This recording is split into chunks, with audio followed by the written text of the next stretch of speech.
하나님께서 오늘 우리에게 주시는 말씀 스가랴서 1장 16절 17절입니다. 우리 함께 말씀 읽겠습니다. 그러므로 여호와가 이처럼 말하노라. 내가 불쌍히 여김으로 예루살렘에 돌아왔은즉 내 집이 그 가운데에 건축되리니 예루살렘 위에 먹줄이 쳐지리라. 만군의 여호와의 말이니라. 그가 다시 외쳐 이르기를 만군의 여호와의 말씀에 나의 성읍들이 넘치도록 다시 풍부할 것이라. 여호와가 다시 시온을 위로하며 다시 예루살렘을 택하리라 하라 하니라. 아멘. 우리 서로에게 함께 인사하겠습니다. 빛이 있으라. 빛이 있으라. 은혜와 생명을 비치신 예수님이 여러분들의 심령에 충만하게 임하시길 우리 예수님의 이름으로 축원합니다. 2차 대전 때 이 독일 나치 수용소에 갇힌 사람들 이야기 우리가 들어보면 정말 소망 없는 인생을 살았던 것을 우리가 이제 알게 되죠. 최소한의 인권도 빼앗기고 중노동에 시달리면서 언제 가스실에 끌려가서 죽을지 모르는 그런 삶을 살 때 이 수용소에 소식이 전해졌다고 그래요. 연합군이 노르망디에 상륙을 했고 독일로 진격하고 있다. 이런 소식이 이 수용소에 전해진 수용소들이 있었다고 합니다. 근데 그 소식을 들었어도 당장 이분들의 삶에 어떠한 변화도 찾아오지 않습니다. 여전히 이들은 짐승처럼 취급받고 독일군은 무자비하게 권세를 막 휘두르고 있었습니다. 이들한테 보이는 현실은 이전하고 똑같고 아무것도 변한 게 없었지만 이 사람들은 실제로 진행되고 있는 역사의 흐름을 알고 있어요. 지금 눈앞에 보이는 현실은 똑같지만 그 이면에서 일어나고 있는 사건들은 전혀 새로운 사건들이 이루어지고 있다는 것을 알았기 때문에 끔찍한 현실 속에서도 소망을 품고 살아가게 됩니다. 성경 안에 있는 묵시서들, 우리 대표적으로 요한계시록, 또 우리 다니엘서와 스가랴서는 예언서로 분류가 되지만 그 안에 묵시적인 이 내용들이 들어갑니다. 이 묵시서들은 포로 수용소에 이 전해진 연합군의 진격 소식과 같은 역할을 합니다. 현실은 여전히 하나님을 섬기기 위해서 많은 환난과 고난과 압제를 당하고 있었지만 묵시서들은 현실은 그렇지만 그 이면에서 하나님이 지금 일하고 계시다, 하나님께서 너희를 찾아오고 계시다 라는 것을 증거해 줌으로써 이 각박한 현실에 살아가는 성도들한테 하나님의 뜻을 깨닫고 소망을 가지고 신앙생활을 할 수 있도록 도와준 것이 묵시서들이라고 볼 수 있어요. 자, 오늘 우리가 이제 살펴보는 스가랴서에서도 이 시대의 성도들이 처한 그 현실의 이면에서 하나님이 어떻게 일하고 계시는지를 이들한테 알려주는 것이 스가랴서의 오늘 본문이라고 할 수 있습니다. 자, 오늘 말씀을 보게 되면 스가랴가 환상을 보게 된 날짜를 알려주고 있죠. 스가랴서 1장 7절 말씀에 보니까 다리우스 왕 제2년 11째 달, 그때 그 달의 이름이 스바드월입니다. 24일에 하나님의 말씀이 스가랴에게 임하게 되었다라고 이야기합니다. 스가랴가 환상을 본 시점은 다리우스 왕 2년 11월 24일입니다. 이 날은 기원전 422년 음력 11월 24일이었어요. 이 날짜를 밝혀줌으로써 우리는 학개서와 연관해서 이때 어떤 일들이 이스라엘 백성들의 삶 속에 일어나는지를 우리가 알 수가 있습니다. 자, 성전 재건에 관한 이 말씀들을 주시는 때를 한번 정리를 해봤습니다. 자, 말씀을 바라보게 되면 이때는 전부 다 기원전 442년 다리우스 왕 2년 때입니다. 6월 1일에 하나님의 말씀이 학개 선지자한테 임합니다. 그래서 성전 재건을 시작해라 이런 말씀을 주셨어요. 그리고 그 말씀을 듣고 6월 24일에 스룹바벨 총독과 여호수아 제사장이 성전 재건 사업을 시작을 해요. 빨리 시작을 했죠. 1일에 그 말씀을 듣고 24일에 반응을 했습니다. 7월 21일에는 이제 성전의 기초를 막 놓게 되는데 백성들 중에서 이 성전의 기초를 보면서 굉장히 실망하는 성도들이 있었습니다. 그때 하나님께서는 이 학개 선지자한테 말씀을 주시면서 너희들 눈에 이 성전이 초라하게 보이지? 그렇지만 이 성전의 나중의 영광이 이전 솔로몬 성전의 영광보다 훨씬 더할 것이다, 이렇게 말씀을 하시면서 실망하지 말고 성전을 지으라고 격려를 해주십니다. 그리고 이제 8월 달에 가면 하나님께서 스가랴 선지자에게 말씀을 주시면서 너희가 성전을 짓는 것이 하나님 앞에 돌아오는 거야 이러면서 성전을 짓는 의미에 대해서 다시 한번 백성들한테 일깨워 주십니다. 그리고 이제 9월 24일이 되면 성전 기초공사가 완성된 날입니다. 그때 하나님께서는 이 이스라엘 백성들은 그 이야기합니다. 너희는 이제 지금 성전 기초 공사를 막 끝냈을 뿐이지만 야, 니네들 앞으로 한번 잘 지켜봐라. 앞으로 오늘 일어나는 일과 이전의 삶들을 한번 비교해봐라. 내가 오늘부터는 너희들의 삶을 축복할 것이다. 이 말씀을 주신 것이 이 9월 24일이었습니다. 그리고 오늘 우리가 읽게 되는 스가랴서 이 본문의 시점이 9월 달부터 2달 지난 11월 24일이었어요. 성전 기초공사가 완성이 되고 이제 성전 재건공사를 막 해나가고 있을 때 하나님께서는 스가랴 선지자에게 어느 날 밤에 8개의 환상을 보여주시면서 성전을 지을 때 어떤 축복이 있고 성전은 어떻게 지어야 되는지 하나님의 그 뜻과 계획들을 알려주시게 됩니다. 그래서 오늘 우리는 스가랴에게 하나님께서 보여주신 이 환상의 첫 번째 환상과 두 번째 환상을 살펴볼 텐데, 이 환상을 통해서 하나님이 그 당시에 이스라엘 백성들한테 어떤 말씀을 주기를 원하셨는지, 또 그 말씀을 오늘 우리가 2000년 후에, 우리 지금 3500년 후이죠, 우리가 바라봤었을 때 오늘 우리에게 주시는 말씀은 어떤 말씀인지 우리가 함께 들어보도록 하겠습니다. 자, 이 말씀의 이야기들은 우리가 크게 세 가지로 정리를 할 수 있습니다. 첫 번째는 인생이 캄캄한 밤과 같아도 낙심하지 말라는 말씀이었어요. 자, 스가랴가 본 환상은 캄캄한 밤에 하나님이 붉은 말을 타고 화석류 나무들 가운데 서 있고 그 뒤에 자줏빛 말과 백마를 탄 사람들이 있는 환상이었습니다. 보여주세요, 사진. 예. 자, 여기서 이 캄캄한 밤은요, 은유적인 의미입니다. 이스라엘 백성들이 처한 상황을 이야기해요. 당시 유다 사람들이 처한 상황이 캄캄한 밤과 같았다는 거예요. 고국으로 돌아왔는데 자기들을 지켜줄 성벽도 없어요. 주변에 있는 민족들은 막 적개심을 드러내고 있습니다.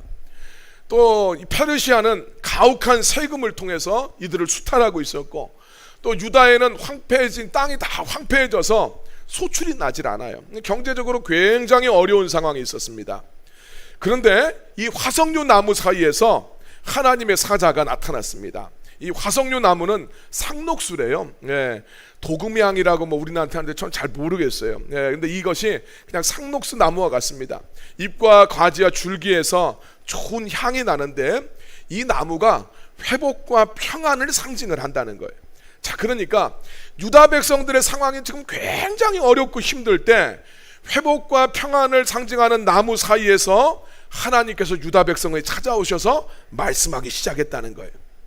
그러면서 이 붉은 말을 탄 천사가 말하길, 이제 지금 우리 아까 그림에서는 말 탄 사람 한 사람만 보이는데 우리 말씀에 보면 백마를 탄 사람, 자줏빛 말을 탄 사람들, 여러 사람들이 있었다고 이야기를 합니다. 그러면서 이 붉은 말을 탄 천사가 스가랴한테 말해주기를, 이 모든 말 탄 사람들은 하나님이 온 세상을 살펴보려고 보낸 하나님의 사자들이다 라고 이야기합니다. 이 말이 무슨 뜻입니까? 너희들의 삶은 캄캄한 밤과 같지만 하나님이 너희들의 삶을 살피고 계시다, 그런 이야기예요. 우리들은 우리들의 삶 속에 문제가 가득할 때 그 문제들만 바라보면서 하나님이 나를 위해서 일하고 계시다는 생각을 전혀 못할 때가 많아요. 그러다 보니까 큰 문제를 만나면 너무나 낙심이 되고 실망할 때가 있는데, 하나님은 지금 이스라엘 백성들한테 캄캄한 밤에 있는 이 백성들의 삶을 하나님이 살피기 위해서 당신의 사자들을 보내서 두루 살피신다는 거예요. 여러분, 어둠 속에 있는 인생인데 하나님이 나를 지금 살피고 계세요. 그때 오늘 우리들의 삶 속에 필요한 게 뭐라고 생각하십니까? 하나님이 살피시니까 아유 그럼 해결되겠네, 그렇게만 생각해야 되겠습니까? 그때 우리한테 필요한 것이 기도입니다. 출애굽기 2장 23절에서 25절 말씀 같이 한번 읽겠습니다. 여러 해 후에 애굽 왕은 죽었고 이스라엘 자손은 고된 노동으로 말미암아 탄식하며 부르짖으니 그 고된 노동으로 말미암아 부르짖는 소리가 하나님께 상달된지라. 하나님이 그들의 고통 소리를 들으시고 하나님이 아브라함과 이삭과 야곱에게 세운 그의 언약을 기억하사 하나님이 이스라엘 자손을 돌보셨고 하나님이 그들을 기억하셨더라. 아멘. 자, 하나님은 이스라엘 백성들이 고통받고 있는 것을 분명히 보고 계셨습니다. 그런데 언제 움직이나? 23절 말씀 보세요. 탄식하며 부르짖었더니 그 부르짖는 소리가 하나님께 상달되었다, 그렇게 이야기합니다. 24절에서도 그들의 그 고통의 소리를 주님께서 들으시고 그들과 맺었던 언약을 기억하셨다. 그렇게 이야기하고 있습니다.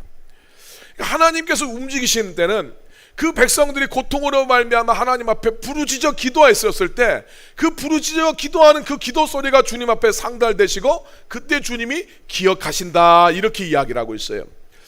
여러분, 하나님이 기억하신다라는 표현은 하나님이 뭔가 깜빡하고 있다가 기도 소리 듣고 깜짝 놀라가지고 하나님 도와주신다 이런 뜻이 아니라, 기억하신다는 것은 그때부터 하나님이 움직이기 시작하셨다라는 이야기입니다.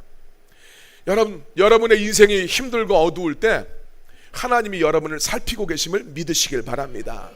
그리고 그 하나님께서 여러분들의 인생에 개입하길 원하신다면 여러분 주님 앞에 기도하셔야 됩니다.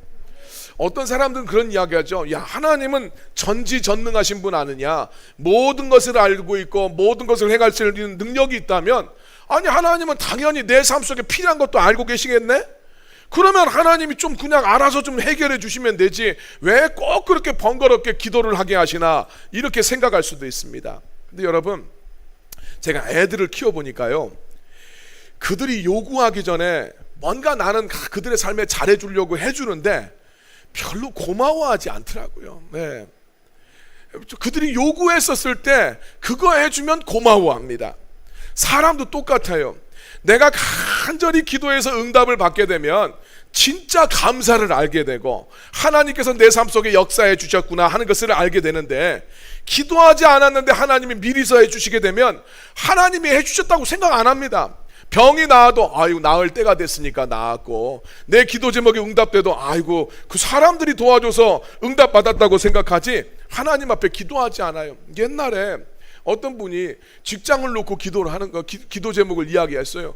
열심히 우리가 그분 직장을 위해서 기도를 했는데 이 사람이 직장이 딱 됐습니다. 그러면서 이제 나누는 이야기를 보면, 여러분 기도해 주셔서 감사합니다, 이 말은 안 하고 옆집에 누가 소개시켜줬대, 그 사람이 진짜 고맙대요. 이렇게 한다. 내가 기도하지 않은 사람은 하나님 앞에 영광을 돌리질 않아요. 그래서 하나님은 오늘 우리들의 마음속에 간절한 마음을 주실 때가 있어요. 하나님을 향해서 앙모하는 마음을 하나님께서 먼저 갖게 하십니다. 그리고 그것을 구하게 하시는 거예요. 그리고 그때 하나님 응답해 주십니다. 에스겔서 36장 36절에서 37절 읽겠습니다. 너희 사방에 남은 이방 사람이 나 여호와가 무너진 것을 건축하며 황폐한 자리에 심은 줄을 알리라. 나 여호와가 말하였으니 이루리라. 주 여호와께서 이같이 말씀하셨느니라. 그래도 이스라엘 족속이 이같이 자기들에게 이루어 주시기를 내게 구하여야 할지라. 내가 그들의 수요를 양떼같이 많아지게 하되. 36절 말씀을 보면 하나님이 하나님의 계획을 이야기하는 거예요. 내가 사방에 이스라엘 백성들을 불러 모아서 이스라엘의 그 무너진 것을 건축하고 황폐한 자리에 내가 다시 다 이스라엘 백성들을 세우게 될 것이다. 내가 이렇게 말했으니까 반드시 이룰 것이다. 하나님이 말씀하셨으니까 이건 반드시 이루어진대요. 근데 37절 말씀을 이야기합니다. 그래도 하나님의 계획이 이렇게 하고 하나님이 반드시 이루어 주시겠지만, 그래도 이스라엘 족속들은 하나님 그렇게 이루어 달라고 하나님 앞에 기도해야 된다라고 말씀하고 있어요. 여러분, 이게 중요합니다.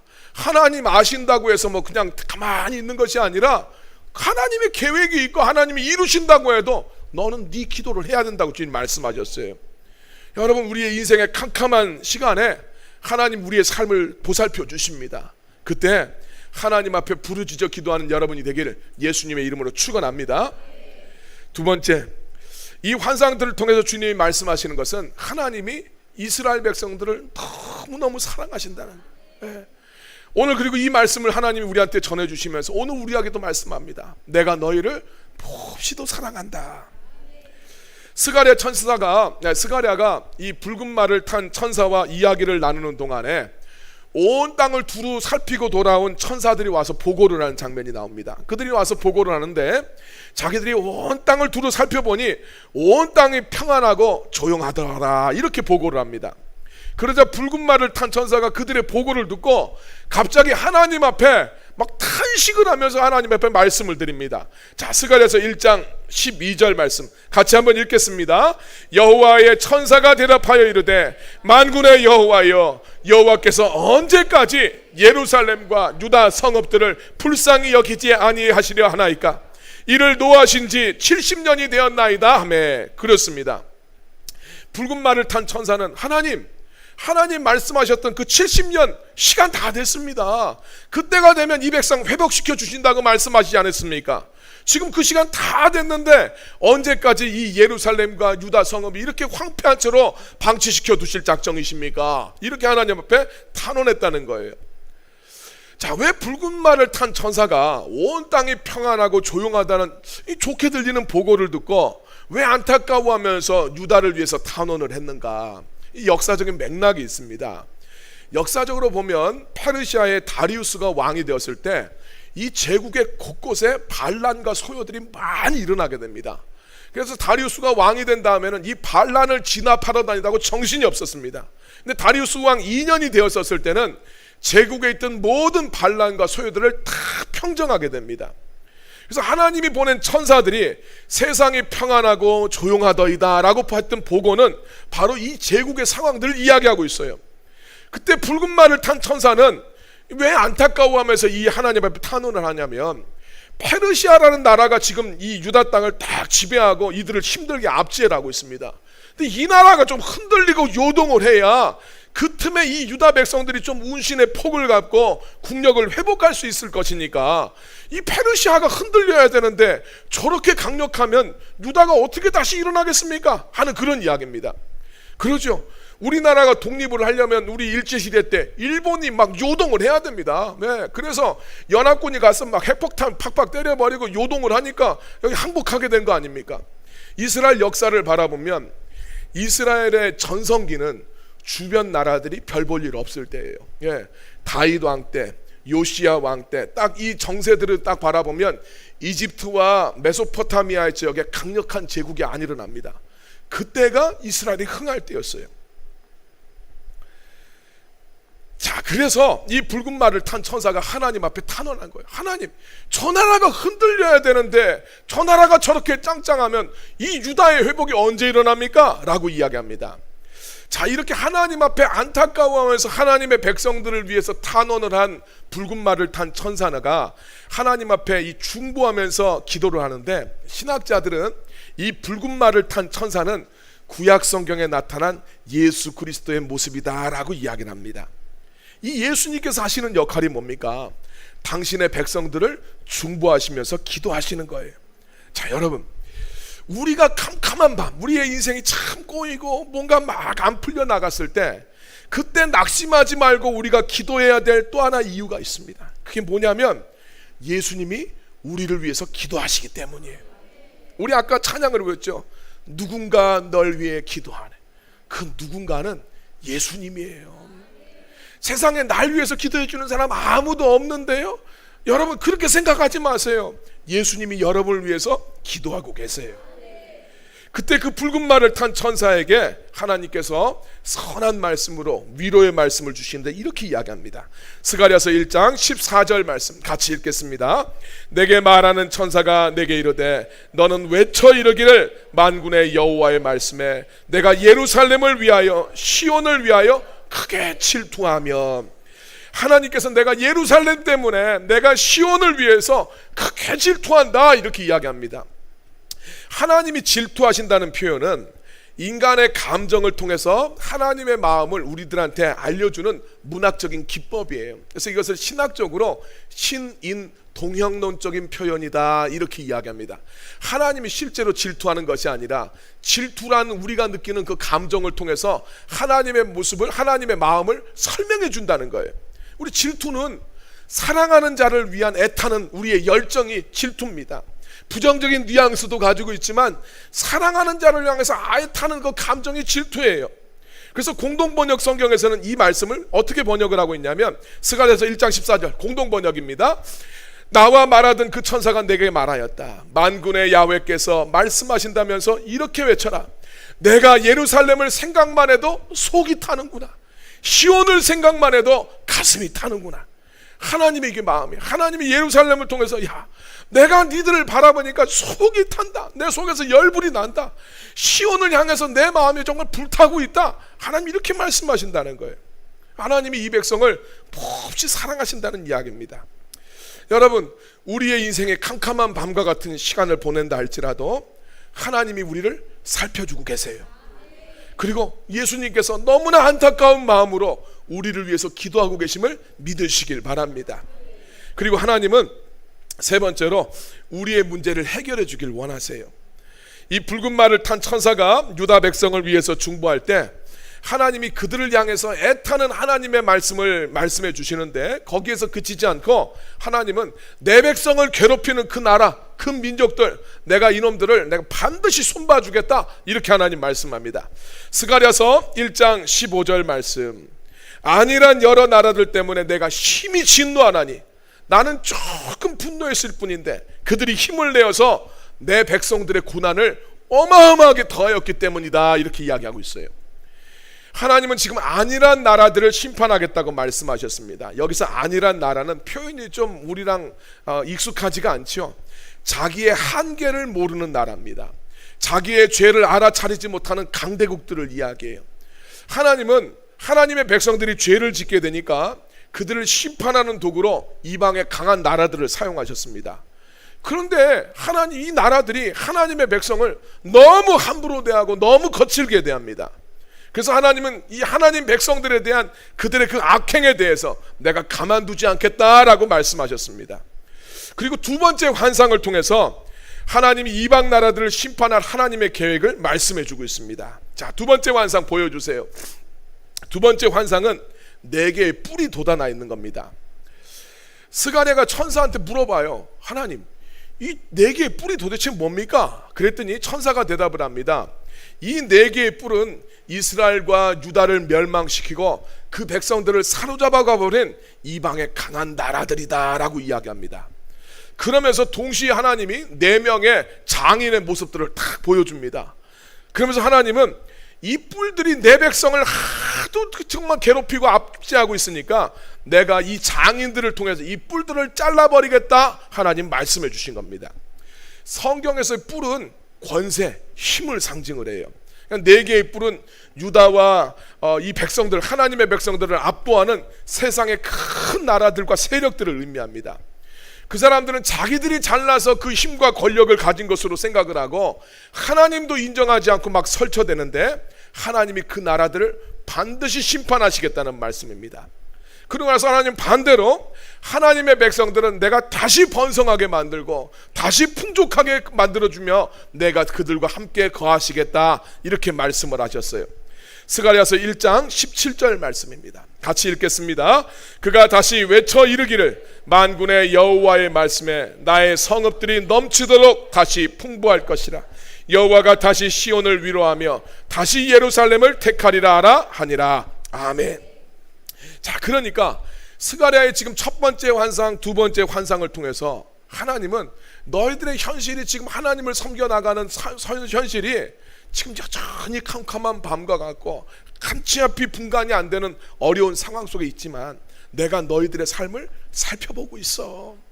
내가 너희들을 너무너무나 사랑한다. 그리고 너희들을 괴롭히는 그 문제 내가 반드시 해결해 주겠다, 이런 약속의 말씀을 이스라엘 백성들한테 주시고 계시는 거예요.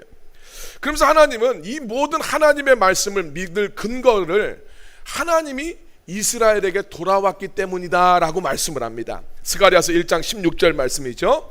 그러므로 여호와가 이처럼 말하노라. 내가 이 백성을 불쌍히 여김으로 예루살렘에 돌아왔다. 하나님 그렇게 이야기합니다. 내가 지금 돌아왔기 때문에 이들을 내가 지금 살피고 있고 그들의 기도를 내가 듣고 있다. 내가 내 백성을 향해서 불타는 마음이 있는데 내 백성은 반드시 구원할 것이고 그들을 괴롭히는 나라들을 심판하겠다는 말씀입니다. 여러분, 지난주 말씀 기억하시나요? 하나님이 이스라엘 백성들한테 너희는 내게로 돌아와라. 그러면 내가 너희에게 돌아가겠다라고 말씀하셨는데, 하나님 앞에 돌아오라는 것은 무슨 뜻이었습니까? 성전을 재건해라. 너희가 성전을 재건했었을 때 내가 너희들에게 함께하겠다, 이렇게 말씀합니다. 우리가 앞에서 살펴본 것처럼 9월 달에 성전의 기초 공사가 완성이 됐습니다. 이제 본격적으로 성전을 건축해 나가고 시작을 하고 있는데, 아직 성전은 다 완성되지도 않았어요. 성전의 기초만 놓았을 뿐인데 하나님이 뭐라고 말합니까? 내가 예루살렘에 돌아왔다, 이렇게 말씀하시는 거예요.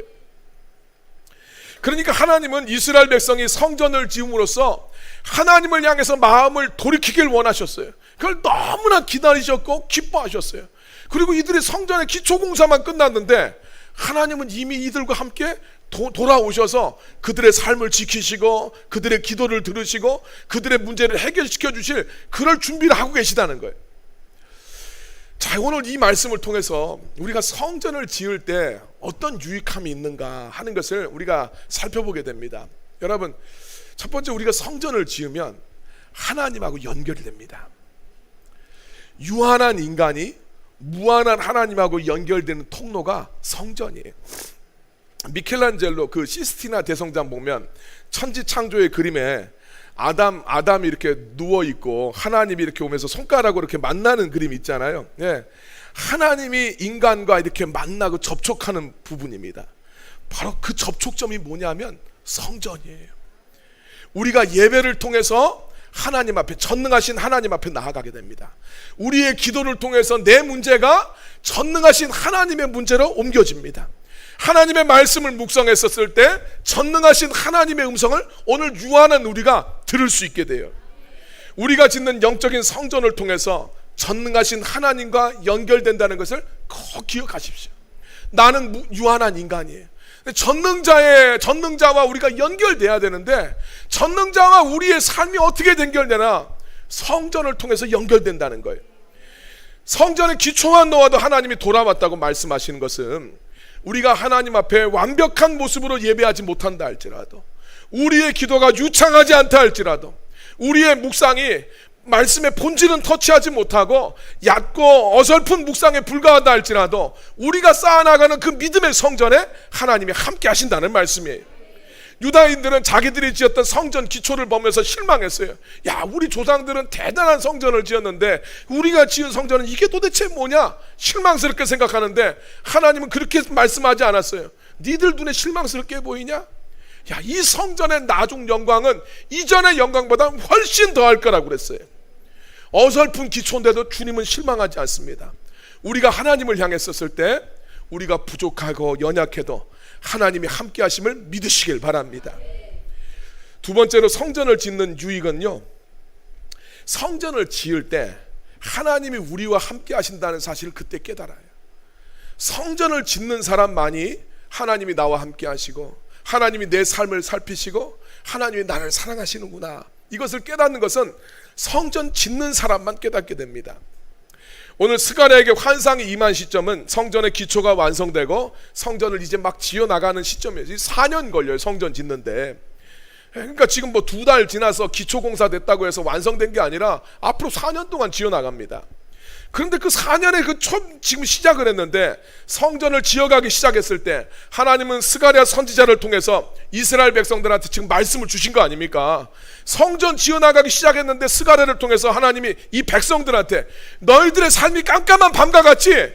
근데 내가 너희의 삶을 알고 있어. 내가 너희를 너무너무 사랑해. 너희들을 괴롭히는 그 문제도 내가 반드시 해결해 줄 거야. 하나님은 스가랴 선지자를 통해서 그 말씀을 주시는 거예요. 우리가 믿음의 성전을 세워갈 때 나를 향한 하나님의 마음을 그때 알게 됩니다.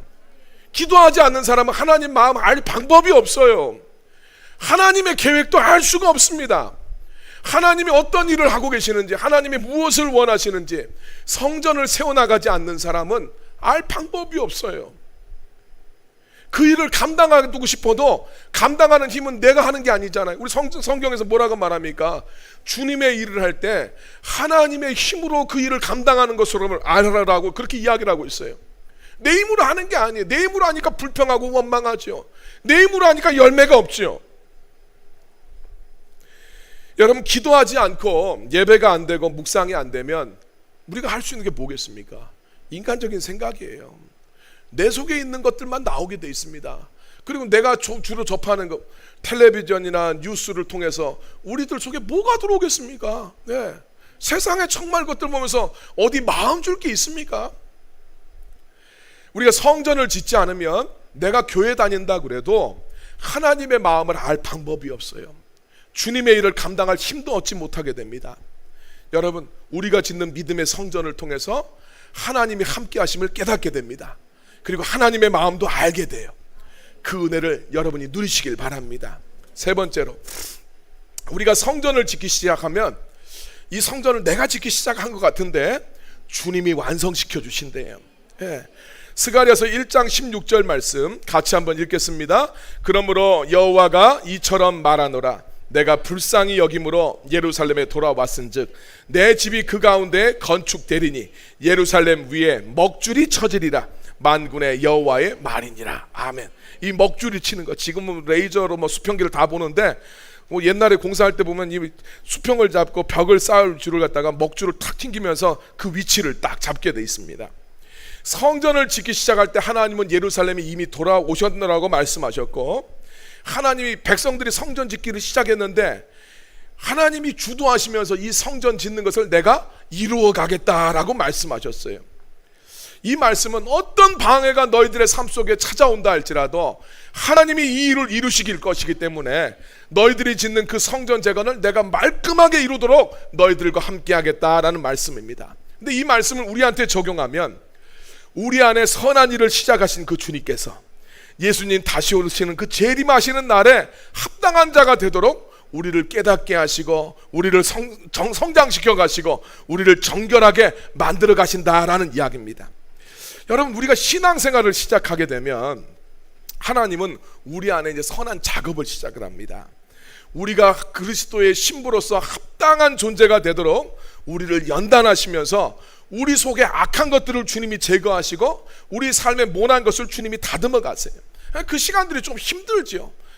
하나님이 우리들의 삶을 다스려 가실 때 우리 전도서를 바라보면 기쁨, 형통함과 곤고함을 우리 인생의 씨줄과 날줄로 삼아서 우리의 인생의 배를 짜나가신다고 주님이 말씀하고 있어요. 그래서 우리 하나님께서 때로는 곤고하게, 때로는 형통하게 이것을 통해서 우리의 삶을 이끌어 가시는 거예요. 우리의 삶을 연단해 나가실 때 그때 우리가 깨달아야 되는 것은 내 속에 죄악을 회개하고 하나님 기뻐하시는 것이 무엇인가를 찾으면서 나아가야 됩니다. 그래서 성전을 채워나가는 것은 겉으로 보면 하나님을 위해서 우리가 성전을 채우는 것 같지만 그 반대편을 한번 생각해 보면 진짜 자기 인생을 축복하는 것이 우리가 세워나가는 성전의 가치예요. 내가 성전을 세워나가면 하나님 앞에 영광을 돌리는 것 같지만 그 성전을 세워나갔을 때 하나님이 우리 속에 더러운 것들을 씻어내시고 모난 것들을 다듬어 가시기 때문에 내가 성전을 세우면 그것이 내 인생의 축복이 된다는 것을 믿으시길 바랍니다. 성장반하면서 이제 물어봤어요. 인격적인 하나님을 만난 경험을 한번 나눠봅시다 이야기를 하는데 한 성도님이 이런 이야기를 합니다. 이 집사님은 맞벌이를 하고 있었어요. 그런데 이제 남편이 새로운 일을 이제 딱 시작을 하면서 이 부인이 하던 일도 접고 부부가 함께 이제 딱 이 가게를 시작했습니다. 그런데 많은 기대를 품고 이 가게를 시작했는데 맞벌이 할 때보다 수입이 형편없이 줄어들게 되는 거예요. 위기감을 느꼈습니다. 빚도 막 갚아야 되고 쓸 돈은 천진데 수입이 확 줄어드니까 위기감 느낄 거 아닙니까? 그래서 새벽 기도를 시작하기 시작했습니다. 매출을 위해서 기도하는 중에 하나님께서 어느 날 이 아내 집사님한테 감동을 탁 주시더래요. 너의 집에 호주를 세워라 감동을 주시더래요. 집사님이 이제 당황스러워서 물어보죠. 하나님, 캥거루가 있는 호주를 세워야 됩니까? 저 코알라가 있는 호주를 세워야 됩니까? 그때 하나님 주시는 말씀이 아니다. 네 남편의 머리됨을 인정하고 너의 남편을 너의 집에 호주로 세워라 라는 감동을 주시더라는 거예요. 이 집사님은 맞벌이 할 당시에 부인의 소득이 좀 더 높았어요. 그래서 자기 마음속에 은근한 우월감을 가지고 있었는데 내가 우리 집을 끌고 가는데 내가 더 많이 노력한다 이런 이제 우월감이 있었는데 하나님이 바로 그 부분을 지적하시더라는 거예요. 그래서 그것 때문에 회개하면서 주님 앞에 기도하기 시작을 했는데 놀랍게도 그때부터 이 매장의 매출이 막 올라가는 것을 경험하면서 내 인생에 말씀하시고 역사하시는 인격적인 하나님을 제가 그때 경험했습니다 라는 이야기를 들었어요. 그 집사님은 그런 이야기 합니다. 아직도 남편한테는 당신 착각하면 안 돼. 하나님이 나한테 순종하라고 말씀하시는데 했을 뿐이지 당신은 나를 그렇게 생각하면 안 돼. 이렇게 이야기를 하신대. 그래, 완전히 내 것이 되지 않았고 기초만 놓았어요. 그런데 여러분, 그 전과 후가 달라요. 하나님 축복이 이렇게 옵니다. 이게 진짜예요. 하나님 뭐 되게 해주세요 막 이것이 아니라 하나님이 우리들의 삶 속에 그렇게 역사하시는 거예요.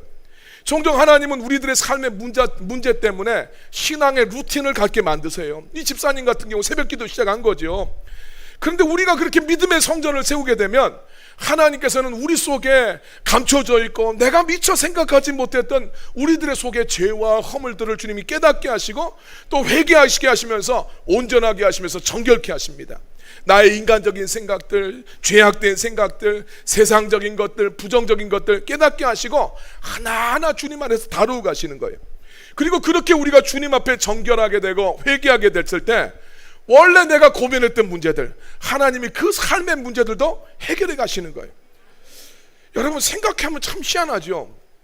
매장에 매출 올라가는 거하고 내 집에 남편의 뭐 호주를 세워가는 게 뭔 상관이 있겠어요? 상식적으로 생각하면 아무 상관이 없어요. 근데 여러분 하나님의 역사가 그렇습니다. 하나님은 한 수를 딱 두실 때 3 쿠션으로 역사를 해요. 예, 타닥탁탁. 예, 이게 무슨 말인지 모르시면 오늘 당구장을 가보세요. 예, 당구에서 이기려면 3 쿠션을 칠 수 있어야 돼요. 남자 성도님들 아시죠? 예, 이거 3 쿠션을 못 치면 계속 될 때까지 이걸 계속 해야 됩니다. 그래서 이걸 못 쳐서 지는 사람들이 많아요. 하나님의 3 쿠션이 뭐냐? 첫 번째 쿠션, 문제를 통해서 하나님 만나는 거예요. 예, 그 쿠션이 있어야 돼요. 두 번째 쿠션이 뭐냐? 내 삶의 죄악과 잘못된 것들을 직면해야 돼. 그래서 주님 앞에서 이것을 회개하고 치워낼 수 있어야 됩니다. 그리고 세 번째 쿠션이 뭐냐? 내 삶의 이 소망을 주님이 이루어 주시는 거예요. 탁탁탁탁. 예, 이 쿠션. 우리가 세우는 성전이 보잘것없는 것 같고 때로는 흉내만 내는 것처럼 보일 때가 있어요. 그러나 우리의 마음을 다해서 하나님을 향하기만 시작하면 그 날과 그 전날이 전혀 다를 거라고 주님 말씀해 주셨어요. 여러분들의 이 삶 가운데 이 믿음의 성전이 세워지길 예수님의 이름으로 축원합니다.